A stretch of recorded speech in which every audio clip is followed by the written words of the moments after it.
Good morning. Welcome to the final Eggs and Issues Forum, hosted by the Spencer Chamber of Commerce.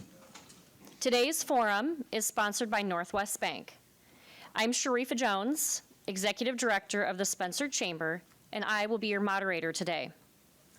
I'd like to thank Spencer Municipal Utilities and KICD for live streaming, and Mediacom, who is recording for later broadcasting. We will start today's forum by having our guest legislators give a brief opening statement. And then I will begin to ask the legislators questions that have been submitted to the chamber by area citizens. Please note, the goal of this forum is to try to cover as many topics as possible in the time allowed. All questions will be shared with the legislators, so they may follow up with those who ask the questions. And with all due respect, how about the Pledge of Allegiance, maybe a moment of silence for those who gave up their lives? Thank you. We'll continue on in the same format that we have continued to have this in the years past, but we do appreciate that and we'll consider it for future reference. Next, I'd like to thank our legislators for giving their time for this informational forum. Let's start our opening statements today from Senator Lynn Evans, Senator David Raleigh, State Representative Megan Jones, and Representative John Wills. With that, Representative Wills, you can begin with your opening statement. I just want to say thank you for everybody being here on this rainy day, but we need some rain, so we'll take it. Just really excited to hear what the questions are, hear what everybody has to say. I would say that we've, by this time, normally we have fully hit the budgeting phase of the legislature. We haven't gotten there quite yet. We've got a few things to do before we get there, but we're on the way. We'll be finishing up, hopefully May 2nd is our official last day.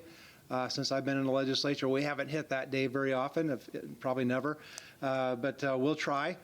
I will tell you that we have really been moving a lot of bills out of the House, sending them to the Senate. We've sent a few bills to the governor over the last couple weeks. The second funnel is coming up next week, I believe, which means that anything that hasn't gone from one chamber over to the next and made it out of a committee is, in effect, no longer viable. So we've got some work to do to get some bills that we want to stay alive in the legislative format, to be moving and get through the system. I've been really working on a lot of different things. One of the things that I'm really excited about that we actually got out of Ways and Means just on Thursday, a unanimous vote, something I ran into last July at a conference in Denver. Was a PTSD treatment for veterans, but although it doesn't necessarily just stop at veterans, but PTSD treatment, there's Switzerland studies and some very viable peer-reviewed data that shows that psilocybin treatment for PTSD works in as little as one treatment. In fact, 82% of the time, psilocybin, which is, if nobody has ever heard of psilocybin, but what it is magic mushrooms. If that is used for the treatment of PTSD, 82% of the time, as little as one treatment, it cures somebody from having PTSD. Right now, the only alternative to that is to be on mind-altering drugs for the rest of your life. So we actually moved this bill out of the Ways and Means on Thursday. The bill that I have proposed is a bill that will regulate production, regulate the use, and the use of it must be in a clinical setting. And so it's very regulated, very much something that will be having a lot of regulation and oversight in the state of Iowa. But that's something that it moved out of the Ways and Means 23-0 on Thursday, and I'm really excited about that. Finally, a treatment that will cure PTSD, not something that will just treat the symptoms for PTSD. And so that's something that I'm really happy has started moving through the system. And I'd be happy to listen to hear what your questions are in the future. Great. Thank you, Representative Wills. We'll go ahead and move on. Senator Raleigh with your opening statement. Thank you, Sharifa, and welcome, everybody. What we've been seeing, a lot of action from the House. The House is sending over a lot of bills. We're going through those, getting them lined up for the floor for debate. We've held several subcommittees here in the last couple of weeks. You might have heard of one on the Senate Study Bill 1208, which is the property tax bill, looking forward or reform. That was also in the House. I think it was HSB 313, something like that. Both of those were held on Thursday. Another exciting things coming up, actually, or not exciting, but we're required to go through all the appointees of the governor's appointments. We're working on that. They'll be coming to the floor next week as well, and we'll be moving those through. Also, I was going to talk about the second funnel coming up as well, so we're in a hurry to get that done, get all the work off our table. One thing I'm very happy about is the hands-free bill did pass and it went to the governor's desk, and that's something we've been working on. I co-sponsored that with Senator Lofgren and several others. We've been working on there. Senator Lofgren's been working on that for several years. And hands-free is very, very easy to implement. Even if you don't have the equipment in your car, you can still use that cell phone and set it down right away. You just say, call John Wills, and set her down, and you can talk over your phone, and that is hands-free according to the Department of Public Safety, which I was very relieved about because there's a lot of people that are concerned about the rules, how strict that will be. I was glad to see that get through. A couple bills, too, that I was excited about seeing is that we did pass out of the Senate the 60 mile per hour for undivided county highways, undivided highways in the state of Iowa, moving the speed limit from 55 to 60. I'm not sure where it's at in the House right now, but I'll have to find that out. It's something that I think we've been looking at, or I've been interested in for many years, and so I filed that bill this year, and I'm looking forward to see how that goes. Another insurance-related bill was try to raise the minimum financial responsibility limits so that anybody driving a car, which you're required to have insurance in the state of Iowa for auto insurance, and want to move those limits up from 2040-15, and I won't go into the details there, to 5100-25 to help protect people on the highways and on our roads from extreme bodily injuries and death, and it's just good to have that minimum requirement. One other bill that might be of interest, as we were talking PTSD, we passed a bill in the Senate for an emeritus licensing for physicians.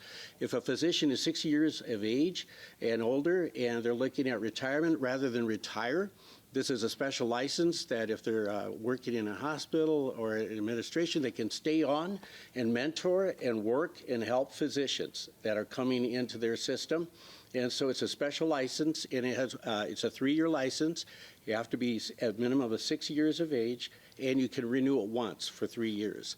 But it's very desirable for physicians who are at retirement age, and maybe they love what they're doing, and but they don't want the full-time work, but they can stay and help other physicians. I'm very interested in hearing your questions as well. It's been an interesting spring, summer, winter we've been having here in Iowa because of all the weather change, but I look forward to your questions. Thank you. Thank you, Senator and Representative Jones. Thank you, Sharifa, and thank you to the Chamber for hosting, and thank you for the big crowd here. I apologize for stepping in a little late. We all met with the city here before, and I made a pit stop, and then I came in late. Everybody else made it on time, though. So anyways, session is winding down, which is pretty exciting. We are moving right along on our funnel deadlines. Senate bills are coming over, which picks up the pace when it comes to committee work again. So there's a lot of committee meetings this upcoming week. I don't know how many committees actually met this last week. I think maybe Ways and Means and maybe Approps too. But there's a lot of new ideas again that we're seeing that have kind of been vetted in the Senate, but the House is seeing them for the first time and vice versa. Governor signed a lot of bills yesterday. I've posted those on my Facebook page, and I'll post them in my newsletter for next week. So we'll be spending a lot of time in committee on Monday, Tuesday, and maybe Wednesday. I think the calendar. I think maybe there's an open Thursday just in case we need to have some committee time there too. Trying to get some more bills out of committee, Senate bills out of committee. We spent a lot of time this last week on floor debate. John was in the speaker's chair for most of the week, probably. Just some interesting bills that we worked on. We spent a lot of time in debate prep. One of the more interesting bills that I was able to be a part of creates fleet plates for businesses that have a lot of cars, and particularly the issue that the folks who brought it to me own rental car companies, is a rental car company, and they are capped out by certain county treasurers, and as I chair the local government committee, and so that's why they brought it to me. Certain county treasurers will cap them at bringing in 5 registrations a day, and so they have to hire an employee to go to the treasurer's office every day and produce 5 registrations so they can buy 5 stickers a day, and then they have to traipse all over and try to track down these 5 certain vehicles so that they can place these stickers on 5 cars. And it's roughly a nightmare for this business who's just trying to get their job done and try to comply with the registration process. A lot of states have just fleet vehicle plates, and they buy a plate, put it on their car, auto renew, end of story. And so what this bill does is create a fleet vehicle program plate, and just creates an easier program, easier plate process, so that one and done basically. And then every year they just auto renew, so it doesn't make it any cheaper for them, but they just don't have to chase all these vehicles around. I think a lot of IO companies are very interested in this, especially if they have a lot of very mobile vehicles around the state and country. So very exciting bill, but just kind of one of those that's flying under the radar because it's kind of been easy peasy. So anyways, really looking forward to your questions. Glad to see such a good turnout. Thank you. Great. Thank you, Representative Jones. And Senator Evans. Thank you. Just to clean up a little bit of some of the discussion. So funnel week, everything has to get through subcommittee and committee by Friday of this next week. So we're getting a lot of bills over from the House and the Senate. When you look at the number of bills that were filed and you remove the fact that some get renumbered along the way, it's roughly 900 that were filed in the House, roughly 600 that were filed in the Senate. A lot of those didn't make it through our own process in our chambers. But the volume of bills that go back and forth between the two are fairly high this year. I don't know that that's necessarily good government, to be honest with you, that we're filing that many bills. Iowa's been a state for 170 years, something like that. Do we need 1,500 laws in 1 year? Probably not. So as a committee chair, I'm seeing a lot of bills come over, and they're coming over what I would say is late, not to say that they didn't do a good job working on them in the House, but if they were truly priority, I would have assumed that they would have landed on my desk a little sooner. So just because a bill has come over and you can look it up and it's still active doesn't mean that it's going to get through the funnel process.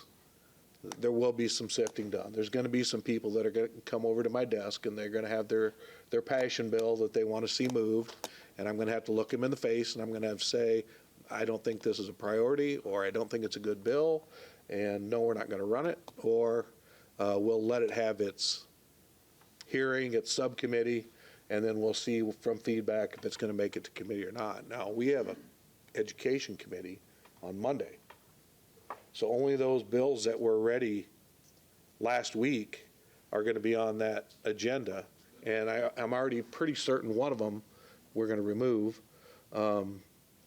And we only had a handful of bills that were ready to go for that committee. So we'll have a second committee on Thursday, because as a former teacher, kids, if you don't get your work done on time, you're going to have to stay after with me. So they're going to have to stay after Thursday afternoon because they didn't get the work done. All right? And I don't anticipate a heavy agenda even on Thursday, even though I have a stack like this of education bills. So there's going to be some pleased people that some of those didn't get through, and there's going to be some very disappointed people that some of them didn't get through.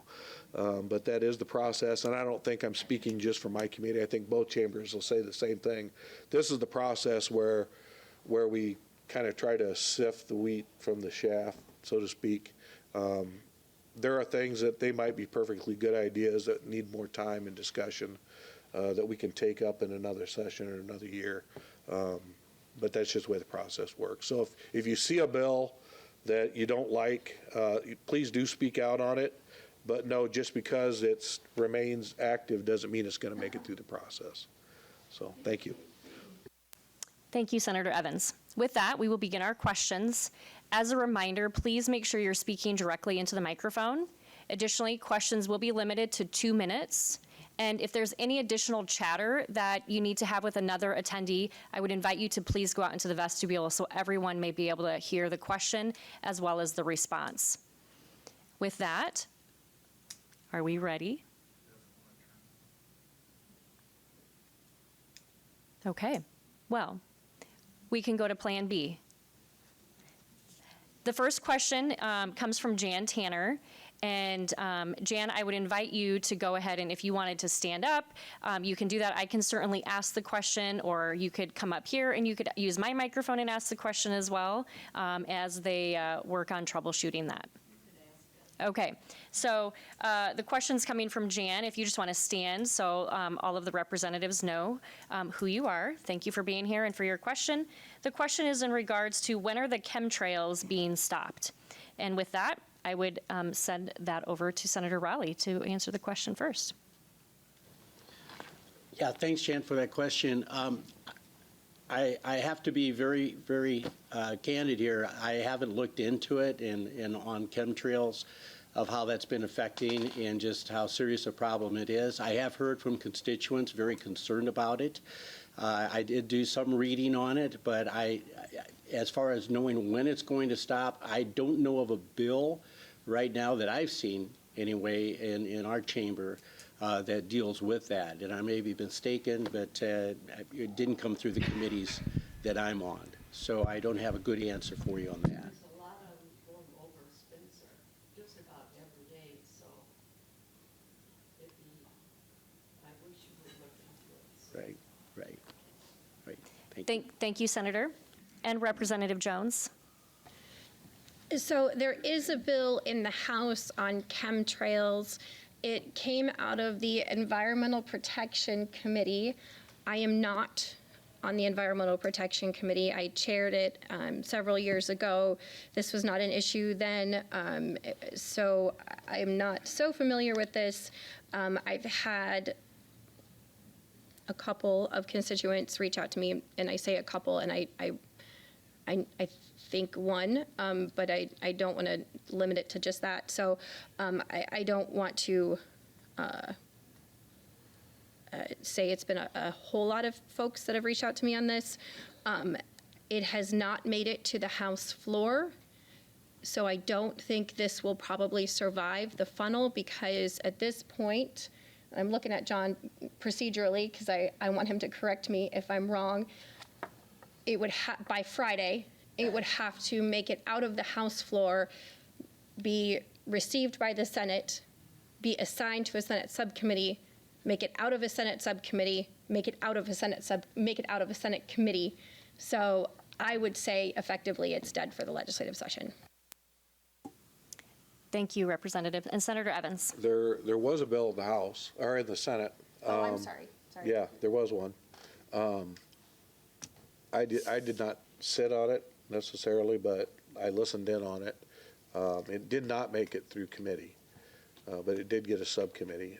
For those that aren't aware, when you start talking about chemtrails, people look at you like you have a tinfoil hat on. But seeding clouds has been around since roughly around World War II and after. So it is a real thing that we've been using it to produce rain. Now what may be going on up there now, I can't speak to the science necessarily behind it, but it seems when you look up at certain times during the week and you see what vapor trails. A lot of them just say they're vapor trails. Well, they don't seem to disperse like I remember when I was a kid necessarily, so maybe something's changing in our atmosphere. But it is a growing concern. And there were bills in both chambers that were brought forward, and I would expect it to come up again next year as well. Thank you, Senator Evans. And Representative Wills. Jan, thanks for the question. Yes, I don't sit on environmental protection, but there was a bill in the House. It did not make it through funnel, our first funnel. Reasons being is questions were asked in the committee, like, how do you enforce this? How do you catch that plane that's flying over and out of our state? How do you stop that? So some serious questions came up that we didn't have answers. Some serious questions came up that we just didn't know how to enforce, how to do that. So we're looking at how do we make this bill work and actually be able to enforce the bill as it becomes law versus just having something on paper that does nothing. And so it will come back. I'm going to guarantee that. But it's something that we need to think through and understand the repercussions of what we do and how we do it, how it would affect air travel through our state and into our state and out of our state and that sort of thing. But yes, it's something that definitely we are looking at. Thank you, Representative Wills. Our next question was submitted by an anonymous individual. This is actually a municipal question, and so I will be forwarding that on to the entity that needs to have that question, and then you're welcome to stop and I can follow up with you afterwards. With that, I would invite Barb Shoemaker to the microphone, and Blake has the mic there. Barb, you have a question regarding property rights protection. I need to hold this. Okay. This is directed at the senators. As you know, the House has sent over property rights protection bills the last 3 years, and the Senate leadership has put in File 13 never to be heard. Last week, the House passed two bills, HF 943 and HF 639, and sent to the Senate. Our priority bill is House File 943, which bans use of eminent domain for carbon pipelines. This is the fourth year of working for property rights protection. We want the Senate to let our bills be heard. If the Senate leadership fails to schedule and hold hearings before final on both of these bills, you are needed to step up and do whatever you can to make sure justice for Iowans is served. Now, my question is, are you committed to ensuring that these two bills have a fair hearing before the final? Thank you for your question, Barb. With that, Senator Evans, I'll let you take the question first. Sure, and I would like, Barb, to have the representatives explain what the language in those bills were so everyone in the room understands. But yeah, I'm committed to doing what I can to get one of those bills to at least one to the floor for debate. If nothing else, through the subcommittee and the committee process. I don't think I've hidden the fact that I've been a person who's filed some objections as an individual to the now IUC, it was the IUB at the time. And I'm one of the legislative interveners that has signed on to a lawsuit to stop the project. So yeah, I stand very much in favor of trying to get something moving. And since I'm a little closer to the table this year, I think maybe I have a little louder voice, and I'm confident we can get something moving. What that's going to look like, I don't know, but maybe Senator Rowley can. Do you want me change to? that. Do you want me to tell you what's in the bills here? Well, I'll have the representatives go ahead and explain it because.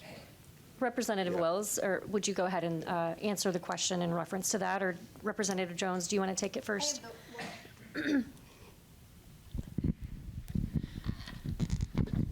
I have it up, but maybe you should explain them. All right, so we amended a bill. Do you want them? What's that? Do you want this? No, it would be not very helpful to Okay. look at that, I don't think. We amended a bill with about 6 different bills that we passed out of judiciary. Those bills were bipartisan in nature with, I don't know, probably almost unanimous, each of those 6 bills. So we amended a bill to basically prohibit eminent domain for carbon pipeline type projects. That's the gist of it. If were passed into law and the governor signed it, in effect, it would stop eminent domain for carbon pipeline projects in the state of Iowa. So tell me, you need to tell me what that one is. 639, that was the omnibus bill. Yeah, that's the one I just explained. It basically would end eminent domain in the state of Iowa with 6 different things that we passed individually in judiciary. But yeah, in effect, it would stop eminent domain in the state. So Barb, can I ask, you spoke to House File 943. Can you, if you have that in front of us, That one, Okay. that one is the short bill where it says prohibits taking agricultural land for a pipeline transporting liquefied carbon dioxide. And the one that John addressed is the omnibus bill that has a lot of different things in it. Do you want me to go into what those are? Senator Rowley, do you want to go ahead John and? just did that, so, thanks. Okay, Yeah, thank you. Senator Rowley, if you want to go ahead and take that. So 639 is a hazard liquid pipeline. 639 is the one, HF, right? HF 639 is the omnibus. Okay, it had to do with, part of it was applicant for hazardous liquid pipeline, that it required an applicant for a pipeline to submit evidence to the IUC of an insurance policy of surety for all damages. Damages or indemnification or however they could for, if they're going to be putting a pipeline in, that may result in the construction of the pipeline before the IUC can grant a pipeline, and also other cost increases. This is just very part of it. And then on the bill 943, the CO2 pipeline condemnation, that a CO2 hazardous liquid pipeline is not a public purpose for condemnation of agricultural land without the consent of the landowner. And I think that is the one that was SF 92, I believe, that was in the Senate. Oh, yes. Yeah, that would have been proposed by several senators. I signed on as a co-sponsor as well because we wanted to keep it simple. And just say, look, this is where we want to go with this, because we have a question of the constitutionality of the taking of land. You know, when it comes to private property under the Fifth Amendment, Bill of Rights, make sure that it's got to be for public use and just compensation, and that process is followed. The issue, I'm sorry, am I on? Yeah. Okay, good. The issue, as everybody probably knows, is that what's the constitutionality of this if the government can just come in and take land and take it away for a private enterprise? And that was tested with a case at the United States Supreme Court called Kelo versus New London. And that was where Mrs. Kelo actually lost to Pfizer. And Pfizer took her house because it was last remaining. And the idea of public use by the United States Supreme Court was that since everybody's property taxes would come down a little bit, then that was good enough for public use. And so they found a relationship through that. And the dissenters on that, I believe, was Sandra Day O'Connor and also Antonin Scalia. And I read Scalia part of his, and I heard him in an interview, and he said it was a travesty. And so ever since I've seen this information, I have been, and I know my colleagues that are working with the landowners, we're trying to drive that home and try to make sure that that is an issue that could be redressed or addressed. So that's where these bills are coming from. The difficulty is that when you go to the committees and you go through the process, as Senator Evans did a great job of laying that out, of how it goes, and those decisions have to be made, whether that bill's going to go through, whether we have the votes. There's a lot of different issues that have to do with that bill. In the Senate, you know, I've talked to the chair of Commerce, and he has said he's working with 3 of our colleagues of trying to get a bill that would be maybe a compromise somewhere in there. And we might have heard this before, I understand, but this is what we're working on in the Senate, as well as bringing those bills over. Now, where those bills will go in Commerce at this time, I'm definitely urging that we get something on the floor to address this issue. Thank you, Senator Rowley. Representative Jones. Yeah, so if you've been to Eggs and Issues before, you know the situation that I'm in here. So House Rule 76 prohibits members from engaging in legislation in which they are personally and directly financially impacted, and that's for good cause, right? Legislators should not be making sweetheart deals for themselves. And I am in a situation in which I am an impacted party in these cases. So my husband is a farmer, and we farm land that is impacted by the pipelines. And so pursuant to House rules, I have been very clear that I have to abstain from voting on legislation that impacts the current pipelines as proposed. There were discussions that perhaps these bills would not impact the current pipelines. I ran that through several attorneys, and I actually got a lot of different answers this time around. Most of them said that this would impact the current pipelines. So in the legal world, the appearance of impropriety is the standard, and so I abstained again. So I am hopeful that someday there will be a bill on this issue that I will be able to vote on. Thank you. Thank you, Representative, and thank you, Barb, for your question. The next question comes from Tom Rotai. Tom, I would invite you to come on up, and Blake has the microphone for you. Tom has a question regarding educational funding decisions and new property tax legislation. Hello, Tom Rotai from Spencer, and yes, I was just wondering if we're going to get that educational funding bill completed. You, as the state, require the schools to get their budget in line. They can't do it until you guys tell them how much money they're going to have. And it's 2% and 2.5% basically funding, which from the educator's standpoint, that's a little bit below inflation. So I'm just curious of when you're going to get that done. Thanks for the question, Tom. With that, we'll start with Representative Jones first. Great question, Tom, and I appreciate that. I think we might be at a little bit of an impasse here, and with all due respect to my Senate colleagues, so the Senate is at 2% and we're at 2.25%, and I think we both feel that we've come to the table with a good number, and I think we all have some personalities in our chambers that would like to be higher and that would like to be lower. So I think there's some senators that would say 0%, and I'm not pointing at you. I'm not pointing at you. I'm pointing at the other. Point wherever you like. I'm just wildly gesturing. I think there's some senators that would like to be at 0. I think there's some House members that would like to be at 5. So I think we've kind of settled in these camps, and that's where we're at. So I think each camp has come at a number that they feel is genuine, and that's where they can get to. I don't know. I can't speak for the Senate, and they can speak for themselves. I don't know if the House can get down to 2. I think there can be some incentives maybe that could maybe get some of us there.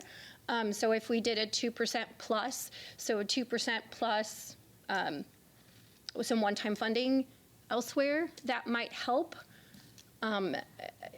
Judging by the conversations that we had late last week, I don't know if that's on the table anymore. That's where that kind of lies. Now, there was an interesting amendment floating around last week from the Democrats that said that legislators wouldn't get paid until we got SSA done. And I was like, fine, I take it. Let's get this done, right? I was ready to vote for that. We needed another bill to get moving, so we couldn't. And it was totally irrelevant to the bill that we were discussing. But that was interesting. I mean, we need to get SSA done. To your point, this needs to get done so that schools can get their budgets done. So I don't know if we just need to have a marathon session and just hammer this out, or if we just need to get this if we need to have a joint caucus and get the House and the Senate members together. I don't know. This just needs to get done. Thank you, Representative Jones. And Senator Evans. So both chambers released their, what I'm going to call a proposal, their bills, underneath the 30-day time limit, with the idea that once those bills go to the floor and they're passed, if there's not an immediate agreement, then they go to what's called a conference committee, which is your upper leaderships in both chambers and their staffs negotiate and try to come to some consensus. Last week, I met with Senator Whitfer, our majority leader, on this very topic. I made some suggestions on movement that could be made. One-time funding is a horrible idea. Now, I'm a former superintendent, so I can tell you from practice, one-time dollars is a bad idea because it creates a hole in your budget later on. And some people aren't disciplined enough to not spend that on reoccurring costs. So they will put it into personnel or they're paying bills, that kind of stuff. And then it creates a problem down the line. But there are some areas that I suggested that could be built right into the formula that would be reasonable and that would actually come back and fulfill promises that were made in the past. So one of them was transportation equity. So districts that have above the average for transportation costs, that actually comes out of their general fund, so it removes dollars from the classroom. We never got to that average as far as funding the transportation equity. So that was one of the proposals the House had on in their bill, and I think that would be a perfectly reasonable move that we could make. It fulfills a promise, and it eliminates those school districts, the growing large school districts or the shared districts that have real high transportation costs. They don't have to take as much money out of their general fund to pay for those transportation costs. I think that's a good move, and it's built into the system moving forward. There was a couple other suggestions similar to that I made. There's a funding stream called operational sharing. So if you share certain positions like superintendents, business managers, counselors are now in that, social workers, there's a number of them, school resource officers. You can share up to a certain number of positions. Now, each position, the only way schools get dollars is through the student count. So if you're sharing, let's say, a superintendent, you get to add a certain additional number of students to your count, FTE. I think a superintendent, if you share between a district, you get 8 additional FTE. So the equivalent of funding of 8 additional students. Once you get to the number of positions you're sharing, it's capped at 21 FTE right now. So there's a lot of good reason why districts should be sharing some of these positions, and overall, it's good, efficient use of taxpayer dollars. One of the proposals that the House had was to raise that cap from 21 to 25 or 26, something like 25, I believe. That was one of the suggestions I made. That's built into the system. That has a definite advantage for taxpayers, I believe, and that would be money well spent. So I know that they're moving more than they have the last few weeks. It really wouldn't surprise me if we hear something next week come out, maybe late, and get it to the floor for discussion. But I ran the bill. We got it out. My idea was to get it out in a timely manner. The governor had 2% in her budget, so we ran a similar 2% budget. As a former superintendent, I was not frustrated on the finality of the number that came out. I was always frustrated when they wouldn't even put their proposals out in a timely manner. Once I see those bills come out of the chambers, I can relatively, with confidence, put my budget together because I know it won't be lower than a certain number. And I can always set it a little bit lower than that just for safety. There were times when the other party was in control and we knew it was going to be low then too. I would set my budget at 0 because I can come back in May and amend it once the real numbers come out.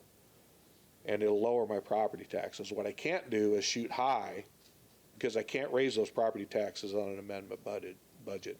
So at this point in time, if I'm a superintendent, I know 2% is probably the low number. I would set my budget a little bit lower than 2%, just in case something unforeseen happened. And then I could get it through the process timely, and then come back in May sometime and amend that budget. And then the only downside to that is it lowers everyone's property taxes, and I think in general they would be happy with that. So I would expect to see something coming out real soon. And the chambers are, based on my discussion I had last week, they are having some good, fruitful discussions. And I've always cautioned them against, one-time money sounds like a good idea.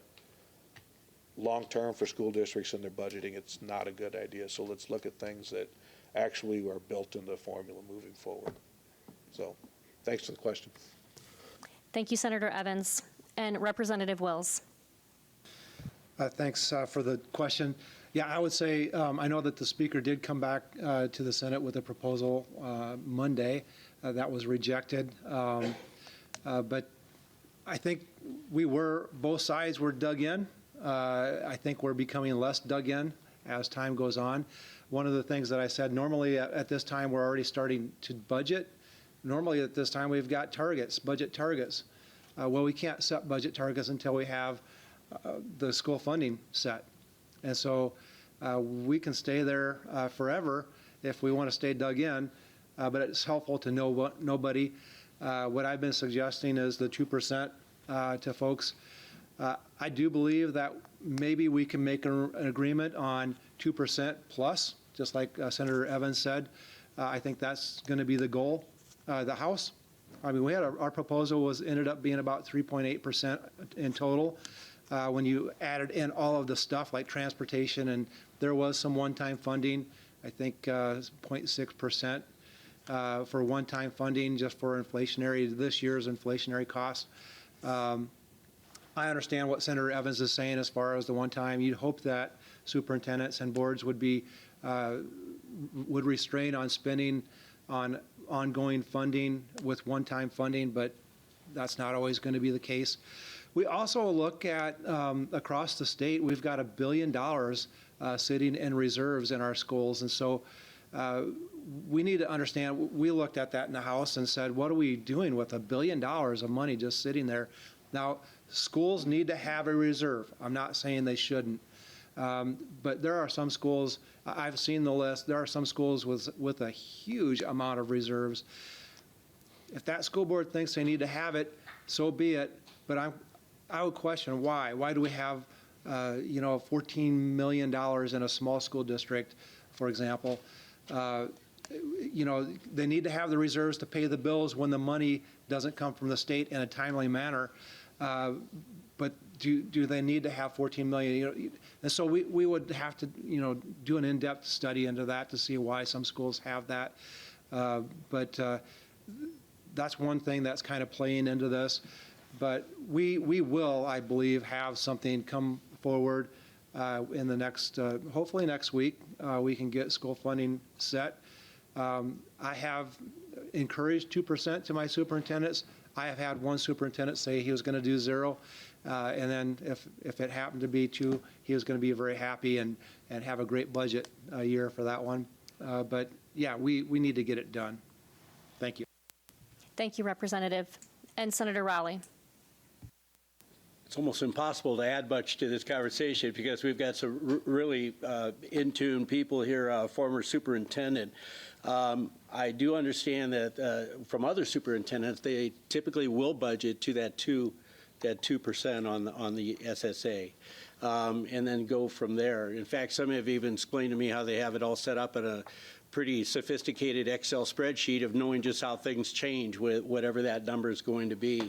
I look forward to getting this out, Tom. They're in negotiations. They're They're working on it. I think for the last 2 weeks, I've been hearing that it was going to come out next week, and I've been quoted say that. So now that I'm hearing it from my colleagues here, I'm hoping it does come out, because we do need that. We do need that to move forward in budgeting and appropriations and make sure that our budget, because this is what, 3.9 billion of our budget, somewhere in that neighborhood. The whole school education is a major higher. Yeah. So between that and Medicaid, I know it's somewhere around 80% of our whole budget for the state of Iowa. So we want to make sure we get this right. Yep. Thank you, Senator and Senator Evans. So there is a real discussion about the amount of funds that are being held by some districts out there, and I'd like to speak to that a little bit, because I was a guilty party in maintaining heavy reserves in school districts. So as you've heard, some of you have heard me speak, I lived through the years where we had a 10% across the board cut. So that really makes you think about your budgeting processes moving forward and ensuring that you had some reserves in place just in case something like that was to happen again. The other piece of that is school funding is categorical. So when you talk about cities and counties, they operate under home rule, but school districts operate under Dillon's rule. So home rule is, unless it specifically says in the law that you can't do something, you assume that you can, where it's just the opposite with school districts. Unless it specifically states in Iowa code that I can spend money on certain areas in my budget, I have to assume I cannot. So they're in silos. Well, I might carry a heavy balance in my capital projects because I know down the road I have window replacements coming up. Or I always set up a cycle for roof replacements. And I knew those were coming up, and I could even point to the dates that we were planning on replacing certain roofs. Or building tuck pointing, which is extremely expensive. But it's a piece of maintenance that you have to keep up on. So I could answer very easily why I would carry a heavy balance in my capital projects, because I certainly don't want to have to go back to my property taxpayers and say, hey, we need to pass a bond issue to take care of some of these things that we've let go for a while. Well, we're not going to let them go for a while, but I'm going to carry heavy balances so those projects come up. I'm actually saving my taxpayers money by doing that. And then management fund is another one that gets looked at critically. And management fund is a levy that's solely under the control of the school board, and it's very narrow in what you can spend that money on. So property casualty insurance, aero emissions, liability, auto insurance, those type of things. And then they added a few years ago that you could use them for early retirement incentives. So that's pretty much it. So why would you carry a heavy balance in that? One, it's kind of difficult to predict long term what's going to happen with your premiums. I don't necessarily control that. So I want to make sure I have enough in reserve that if I see a large jump in premiums, that I don't have to move that levy and raise the levy rate for my taxpayers. The other reason is, if I carry a heavy balance over here, and most of your school funding is formula driven, the school board doesn't have any say in that. It's just, here's what's going to happen with your levy rate based on your valuations in a given year.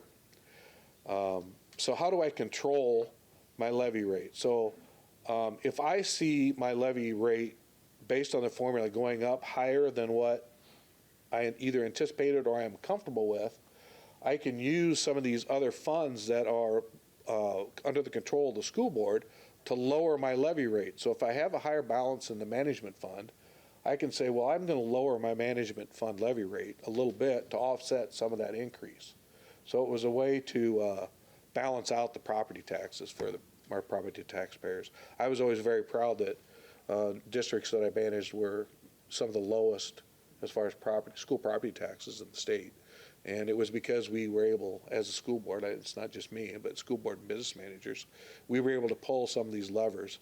So to legislators, they might look at my budget and go, wow, you're carrying some pretty high balances. But I could sit down and talk with them and say, okay, here are future projects coming on, and here's how I use some of these balances to actually keep property taxes lower for our local district. So we have to be careful of how we look at this big number. You know, the state government, we as legislators are very proud of the fact that we have high reserves, roughly almost $7 billion in reserve. When you look at some our different reserve funds, our taxpayer relief fund and a few others, that's good government, right? We're gonna pay that back to our taxpayers by lowering taxes. That's the goal, and we're going to use this to cushion any revenue loss over time until it bounces back. But then you apply it to a school district and you say, oh, that's bad government that you're carrying high balances. And I say it's the exact same thing, that those school boards are doing a good job with the property tax dollars, and they have future uses for them, why they're carrying the heavy balances. So a little bit of dichotomy in thinking there is what I would say. Thank you, Senator Evans. Our next question comes from Travis Johnson. Travis, I'll invite you to come up to the microphone that Blake has. Travis's question relates to House File 945. All right. Hey, thanks. I don't think I'm going to have enough time to properly explain all the difficulties with this bill. It has passed through the House. I believe Wills and Jones voted for it. I prosecuted domestic violence my entire career. This bill will be devastating to victims. I guarantee you that domestic abusers are applauding the bill, and they are really hoping that when it gets to the Senate, that it will pass there as well. As it stands right now, victims in Iowa are treated more poorly than in most other states. Don't know if you're familiar, but I think we're one of only 8 states that require prosecutors like myself to bring a victim in for a deposition. In those depositions, the person that abused them sits across the table while the attorney asks them any questions from, hey, are you seeking any mental health therapy? Have you ever stolen anything? Have you ever used illegal drugs? Have you ever cheated on your husband? It's a grueling process to sit there as a prosecutor, and there's nothing I can do. I have to prepare those victims, many of which come to me with broken bones, broken hearts. They're alone in the house trying to raise kids because of the no contact order. He's cut the funding off from them. I have to prepare them for depots by presenting them with the photographs of their abuse, let them watch videos so that they don't say anything wrong that will hurt our case. It is hard. Iowa requires that currently. HF 945 allows defendants the option to claim self-defense, which I can tell you from experience in 20 years, 80% of those domestic abuse cases have a perpetrator that claims self-defense. Why is her orbital socket crushed? Well, she slapped me, she threw a phone at me. Talk to law enforcement, they'll tell you that is across the board going to be raised in every domestic violence case. This bill will require me to bring them into another hearing because the defendant is claiming self-defense while he can sit there while she's under oath again, giving yet another statement, subjected to cross-examination in a courtroom setting, which is stressful. I'm stressed right now standing here and I'm not under the gun. It's a horrible process. And now, if this bill were to pass through the Senate, it's a hearing on whether or not there's a valid self-defense claim. Okay, that's ignoring the fact that law enforcement presumably did a thorough investigation on that very issue. Okay, and if they find a valid self-defense claim, they're not going to file the charge. If they think it's questionable, they have to bring it to my desk. I have to then approve that charge. I'm well aware of what self-defense means, what the implications are. I have to review that before filing the charge. In addition to that, once I've reviewed it and filed the charge, a judge has to approve those charges. Okay, there's 3 levels to protect from this harm that might come to a defendant because his self-defense claim isn't properly adjudicated. He can still claim that at trial. I've done over 50 jury trials, 15 to 16 of which have been assaults, homicides. Every one of those had a self-defense claim. Not a single one was productive for the defendant at trial. So when you analyze this bill, I hope you consider the harm it will do to victims who are already hanging on by a thread. that already have to go through a full deposition while the defendant does nothing, sits there smugly while his attorney attacks her.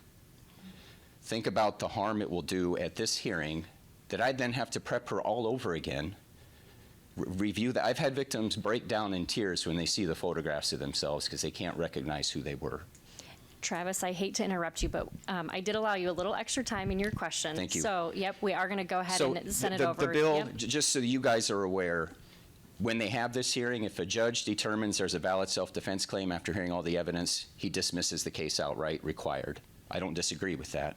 The difficulty is that if he shoots it down and says there's not a valid self-defense claim here, it does nothing against the defendant. He can still raise that claim at a jury trial and attack my victim again on those very same issues in front of a jury.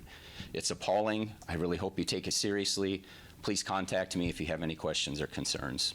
Do not pass the bill, please. Thank you for your question, Travis. And with that,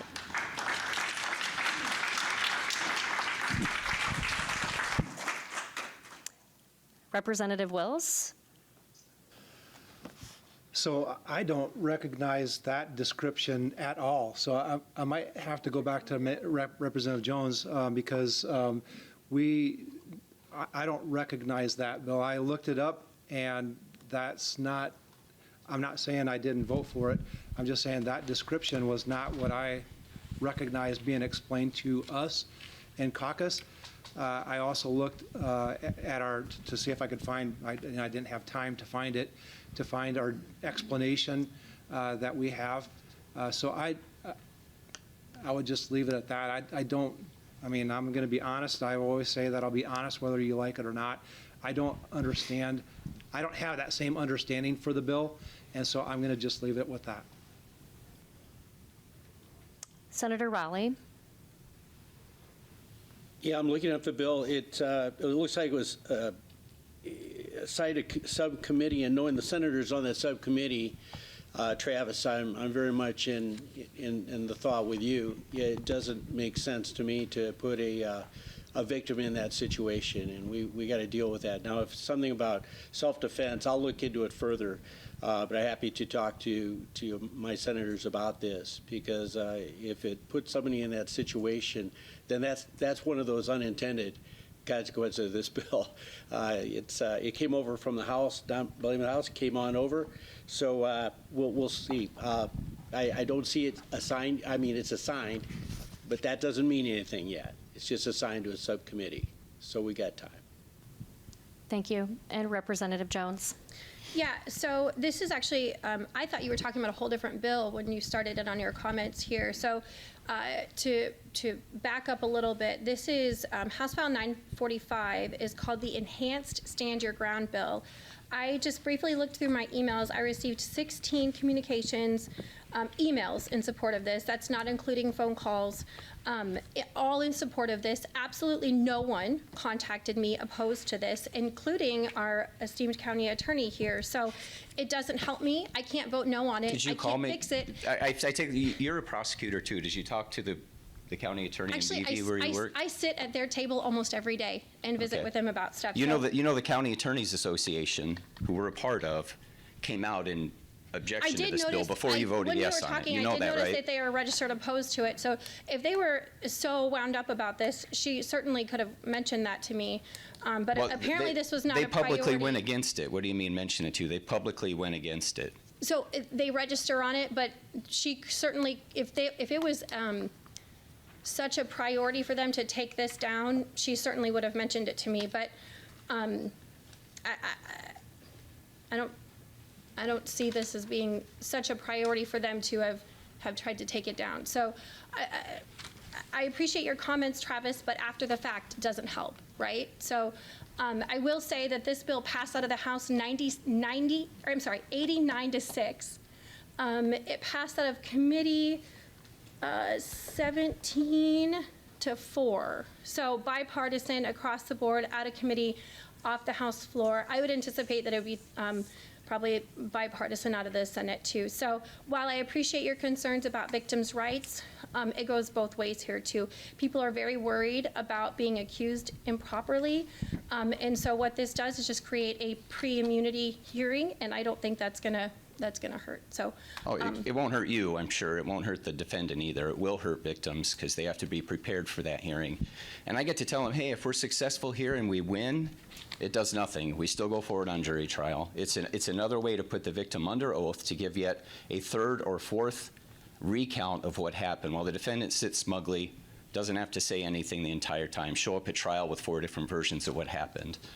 I'm appalled that you tried to put the blame on me for you not reaching out to me about this bill. It's kind of disingenuous to come in after the fact, right? I mean, I could have helped fix this for you if you would have came in before, but to come in at Eggs and Issues after the vote's been taken and then try to blow it up, it just seems a little disingenuous, Travis. But I mean, Disingenuous? Okay, with that, we're going to Okay, go ahead and send okay. it, we're going to let Senator Evans go ahead and comment if he would like to, and then we will move on to the next question. Senator Evans, did you want to comment on that? Sure, why not? That was exciting for a minute there. House File 945, as I understood it, was the enhanced stand your ground bill. I have to admit, it will come to the Judiciary Committee, which I sit on. So I'm going to go home and read this in a little more depth because it's if that's in the bill, it's not what I was expecting was in the bill. Enhanced stand your ground. You would assume that that would be firearm related in the state of Iowa, but if they have other language in there, which is not uncommon in bills in both chambers, that language gets slipped into bills and it doesn't necessarily match the title even though it's supposed to. But I'm not saying it doesn't. I'm just saying what you brought up is, I have some notes here. I wrote most of what you said down. And I'll go back in and take a good hard look at that bill. And if it needs to be amended, we can do that. If I need to encourage people to hold off on it, we can do that. Or if I read through it and I think it's something I can support, I mean, honestly, that's going to happen too. But since I'm not overly familiar with it right now, it's hard for me to speak. But if we are dragging victims through a second trial, I have some problems with that. Just the moral part of it, you know. So anyway, thanks for the question. Thank you, Senator. Thanks for the question, Travis. I will, excuse me, as a reminder, all of these questions will be sent to the representatives. There were other questions or other individuals that had a similar question. And with that, we will move on to the next question, again, in an effort to cover as many topics as possible. With that, I would invite Mandy King to the podium, and Blake has the microphone. Mandy has a question in regards to House File 521 and 306. Good morning, and thank you for having me up here. House File 521 removes protections for librarians and educators. This bill will allow librarians and teachers to be charged with obscenity crimes for books in their collections. House File 306 increases penalties for obscene material. This bill will, first offense, be a serious misdemeanor, which is still a crime, and repeat offenses will end up with felony charges, mandatory jail time, and sex offender registration for 10 years. These two bills work together because they remove legal protections, meaning librarians and educators are no longer shielded when they provide books deemed quote-unquote obscene, which is a really broad, undefined thing in this bill, by some community members. House File 306 raises the stakes, turning what was previously a misdemeanor into a felony with harsh punishments. The result is that librarians and educators can now face criminal charges, jail time, and even sex offender registration just for including certain books in a school or public library. This combination shifts responsibility from parents to legal punishment and will likely lead to widespread self-censorship in schools and libraries out of fear. So my question is, how do these bills align with the principles of intellectual freedom and the First Amendment? What safeguards will be in place to prevent frivolous or politically motivated accusations against librarians and educators? How do you propose balancing parental responsibility and concerns about book content with the professional judgment of librarians and educators? And if these laws pass, will you support additional funding for the legal defense of librarians and educators who may face prosecution under these measures? Thank you for your question, Mandy. With that, Representative Jones, I will have you start. Oh boy, so there are a lot of questions there. So there's a lot of bills moving or not moving about libraries right now. So I'll just kind of go through some of the procedure here because I've got a lot of questions about what folks are trying to do with libraries. A lot of them are going through the Education Committee, of which I am not on. So House File 521 was originally House File 274, and that's on obscenity exemptions for libraries. And I'm sorry, as you were talking, I thought that was the Enrich Iowa Library Fund one, and so I needed to backtrack a little bit there. But so that bill is on the white calendar, but let's see. So it has a Senate companion, but it hasn't made it out of committee. So let's see. It would have to make it off of the House floor this week. So it would have to make it out of a chamber in the next, well, by Thursday. That's going to be a difficult road. And so what that one does is prohibit the use of State funds for the American Library. no, this is a different one. It's redefining obscene material and applying contemporary community standards. I'm not familiar enough with this bill. I'm sorry. So I don't know if anybody else is. This must have came out of House Education. Are you still on House Education? Okay, so I'm not sure what they're trying to do here. I'm sorry. I'll talk about the other one because it did. So House File. So did this start out as the Enrich Iowa bill? Mandy, do you want to, I'll have you use a microphone so other people can hear you. I'm sorry. So 521, that's the one you were talking about? Yes. The obscenity. I'm sorry, because it looks like it's got about 3 or 4 bill numbers here. Sorry. And Representative Jones, if you'd like a few more minutes, what I can do is go ahead and go on to Well, Senator Evans. if somebody else knows about this one, Senator Rowley, you wanted to take that? attendance of minors to an, Well, I've got it up here. It looks like what this bill does, it basically currently provides in code, provides that nothing in code right now prohibits the use of appropriate material for educational purposes in any accredited school, any public library, or in any educational program in which a minor is participating. Further provides that code does not prohibit the attendance of minors at an exhibition or display of artworks or the use of any materials in any public library. It defines obscene material, code does, which includes materials the average person taking the materials as a whole and applying contemporary community standards with respect to what is suitable material for minors would find appeals to the prurient interest and is patently offensive, and the material taken as a whole lacks serious literary, scientific, political, or artistic value.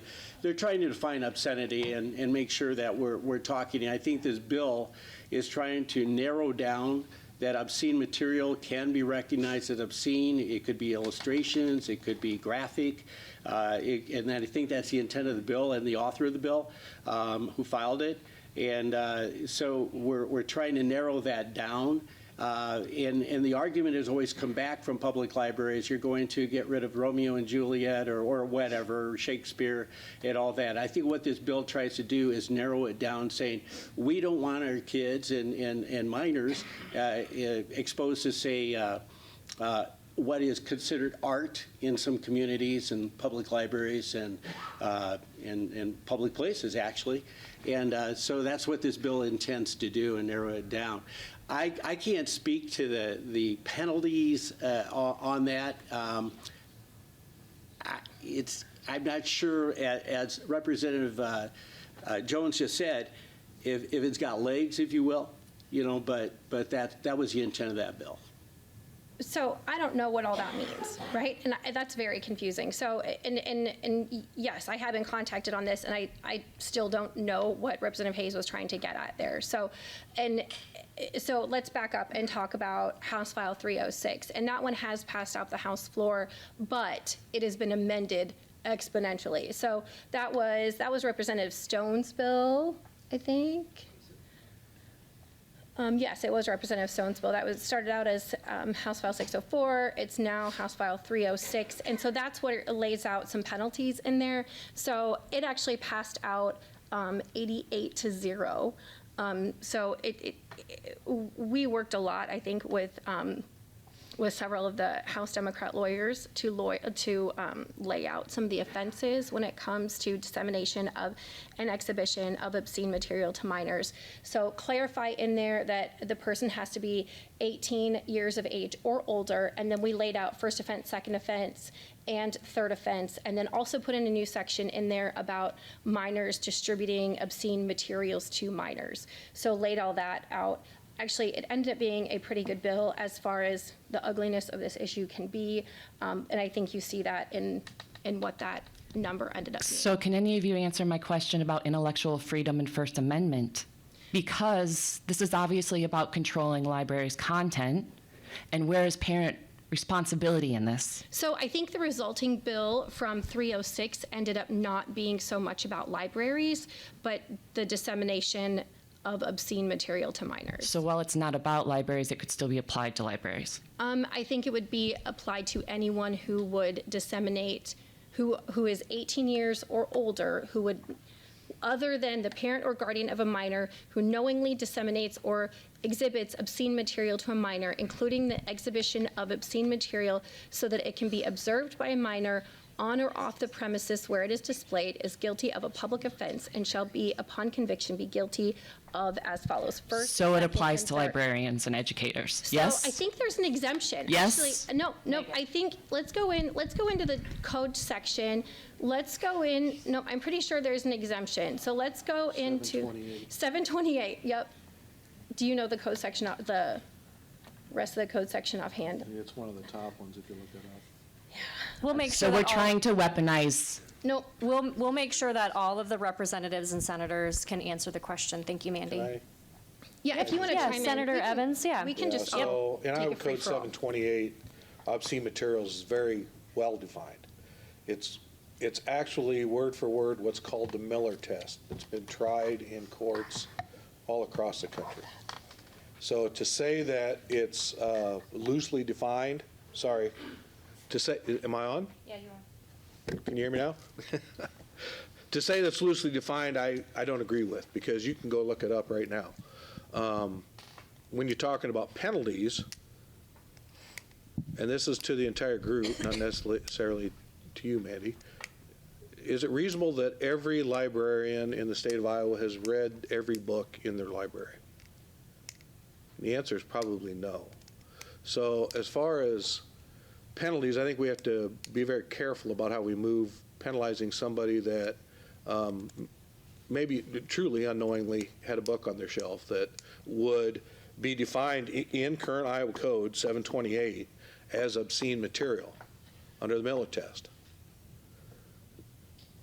So I don't know if that answers your question, but if a reasonable adult stands up here and says it's okay to give obscene material to a child or give them access to that with taxpayer dollars, as defined in Iowa Code 728, I have a problem with that.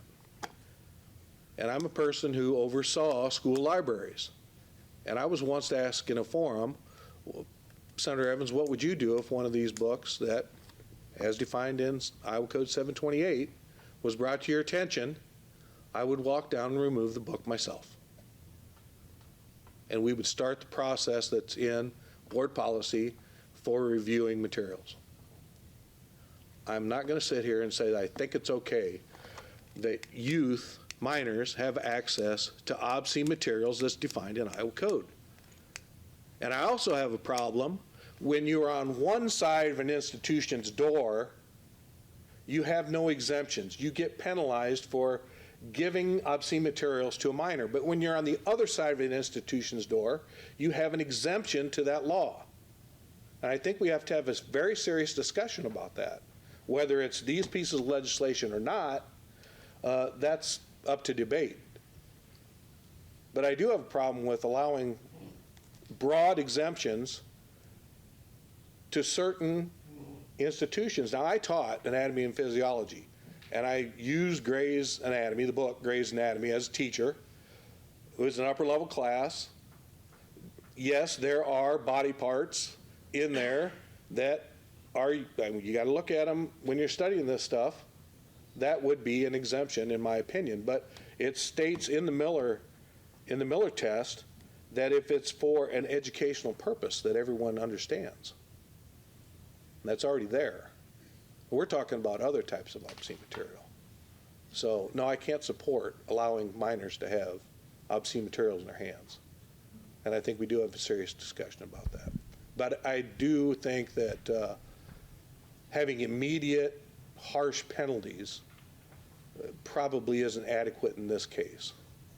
Does this seem like it's undermining? No. Can I finish my question, well, please? you were going to talk about it. I answer the question you asked about First Amendment rights. Obscene material is not protected under the First Amendment. What about a librarian's expertise and professionalism? I would hope that you would be professional enough to make sure that obscene materials aren't falling in the hands of minors. Yeah. So why the need for the law if we're trusting librarians and institutions Because to those do what they're supposed materials to are do? appearing all across our state. Seems like fear mongering, actually. No, it's truth. With that, Representative Wills, if you had additional comment to provide. Yeah, thank you. So, quite honestly, this is a heavy topic. Obscenity in Iowa law is very clearly defined. I don't know exactly I'd be happy to read. Do you have it pulled up? The bill that we passed? No, the obscenity code. Yes. I'm going to have to get my glasses out and do this. I'm freezing up here, so. It's very clearly defined. So this is what we're discussing. Uh-oh. I don't know how to work an Apple. I don't have that fancy stuff. I don't know how to work an Apple. Where is the obscenity part? Sorry, I had it pulled up to the. Okay, obscenity, so obscene material. Is that what you're looking for? Yeah. Here's what obscenity is. This is what we're arguing about right now. Obscene material, this is very clearly defined in Iowa Code, is any material depicting or describing the genitals, sex acts, masturbation, excretory functions, or sadomasochistic, however you say that word, abuse, which the average person taking the material as a whole and applying contemporary community standards with respect to what is suitable material for minors would find appeals to the prurient interest and is patently offensive, and the material taken as a whole lacks serious literary, science, political, or artistic value. That's already defined. All right?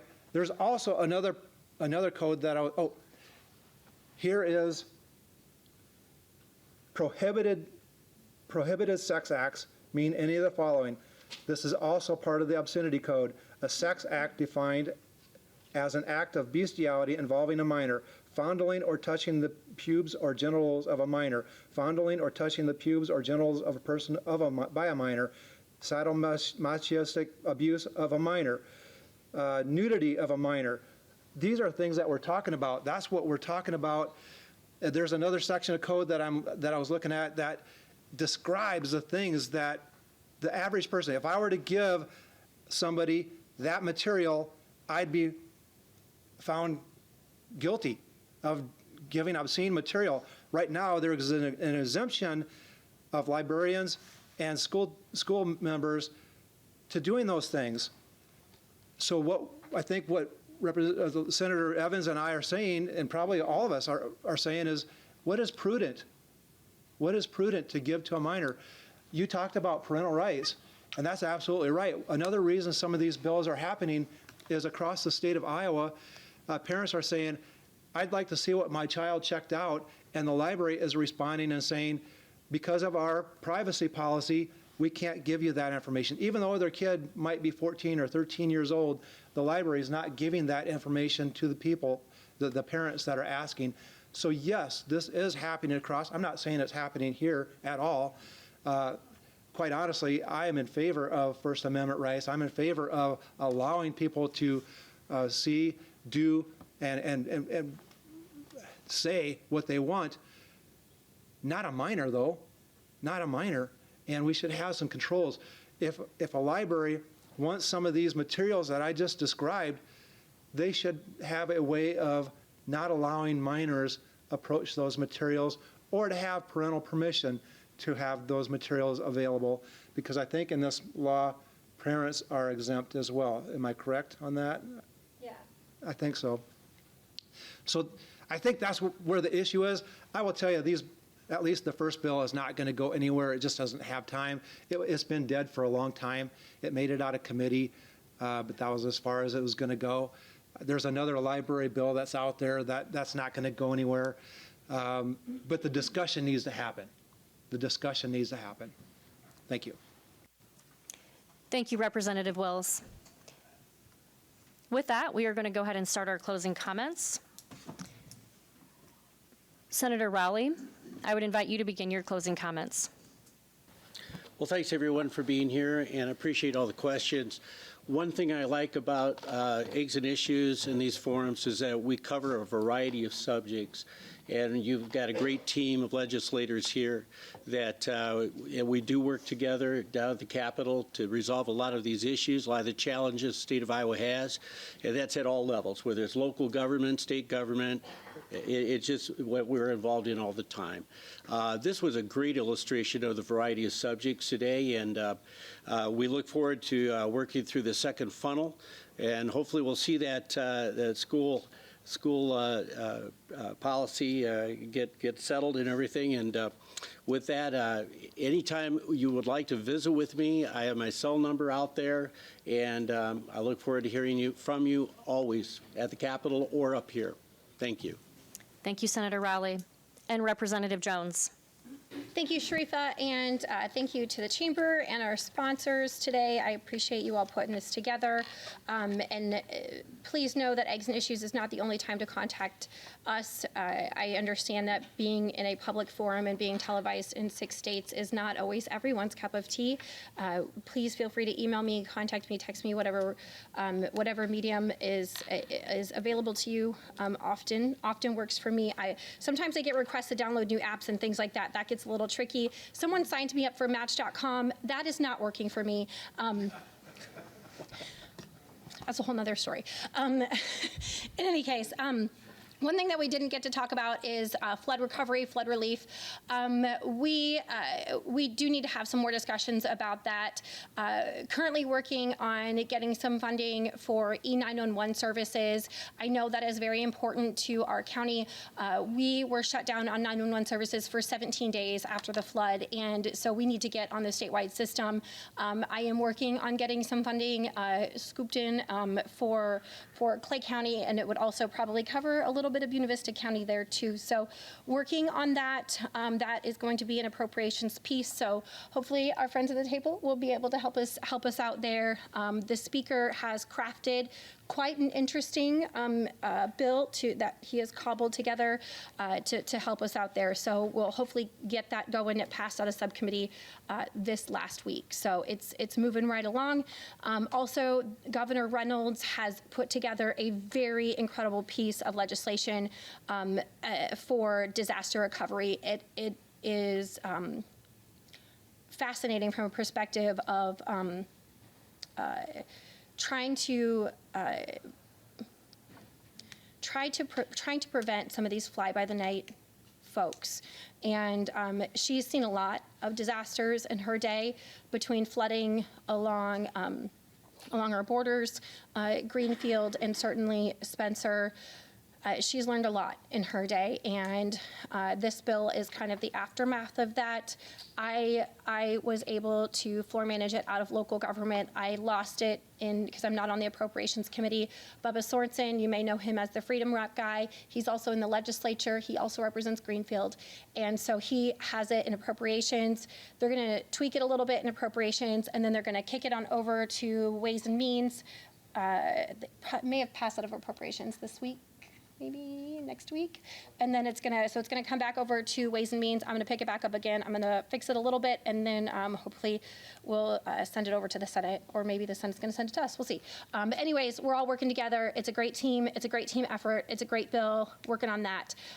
We're gonna continue to have some of those discussions, but it's really a great piece of legislation. I'm very excited about it. I know it didn't come up today, but things are happening there. It's a really great bill, and I really appreciate the opportunity to work on it. Thank you all for being here.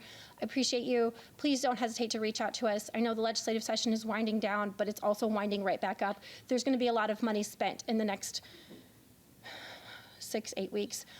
Please pay attention. Please let us know where you're at. I appreciate hearing from you. Thank you.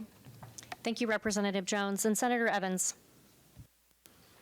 So as I opened up with, we're at a crazy time where a vast number of bills are going back and forth between the chambers. Just because a bill's still alive doesn't mean it's going to make it through committee. And even if it does make it through committee, there's no guarantee it gets to the floor. That is part of the filtering process. That's why they call it funnel. We're trying to narrow the focus down on some of these bills. One piece of legislation that we were able to get through subcommittee and committee in the both chambers, and I think you guys, the House might have even passed this off the floor, goes along with flood recovery. Representative Jones and I submitted companion bills that would allow a school district to stay on the budget guarantee for one additional year if they could show that a natural disaster had affected their school enrollment.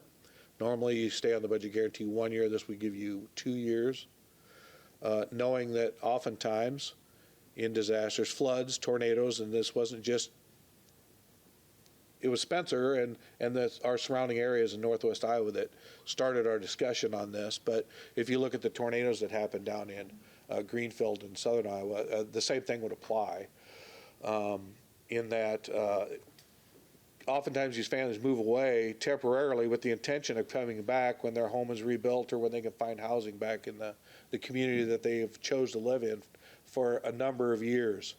And this gives those school districts that time to budget appropriately until some of those families return. So I think that's a good piece of legislation. It was a very simple piece of legislation, which I like simple legislation. In the Senate, it got through subcommittee and committee. It was referred to Ways and Means, which oftentimes good bills go to die because there's the tax implication behind it. So when it came back over from the House, I gave it a subcommittee again, even though it wasn't necessary. And it's possible, given time, that I may even put it on the calendar for the committee to consider again, so that our voice is heard that this is an important piece of legislation that needs to be considered. And with that, thank you. I want to thank everyone who came here today, and thank you for, Sharifa never gets complimented, so I want to thank Sharifa for the job she does in moderating this. I appreciate it very much. Well, thank you, Senator Evans, and thank you again for being here. Representative Wills. I want to thank you all for being here really quickly because I know we're going to run short of time. But I would just want to emphasize one thing that came out of today's discussion. There was a great discussion. One thing that came out of today's discussion, though, we literally, each of us, deal with hundreds of bills, all right? Hundreds of bills. We don't have time to call individuals on each of those bills. If a bill means something to you, please do contact us. Don't wait till Eggs and Issues to contact us. I know the librarians, you did a great job of educating us and showing us kind of the pitfalls of some of those bills. Other people need to do the same thing and make sure that we understand some of the pitfalls to some of the bills that are out there. Anybody can submit a bill, anybody can submit a bill. It doesn't always have to be a good idea. So let us know, because if it needs to be stopped, we need to stop it. I want to again say thank you to Sharifa and to the Chamber, City Hall for letting us hold this meeting here, and thank you all for being here. Thank you, Representative Wills. On behalf of the Spencer Chamber of Commerce, I'd like to thank everyone again for attending today and for all of those who submitted questions. As a reminder, all of the questions do get scanned in and emailed to the legislators on Monday. Also, thank you to all who invest in the Spencer Chamber that allow us to put on events like this and to do other advocacy at the State House.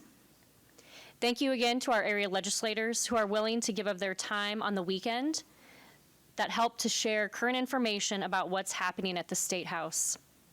Finally, thank you to the Spencer Police Department, Spencer Radio Group, the Spencer Daily Reporter, and Spencer Municipal Utilities and Mediacom. Thank you and have a great day.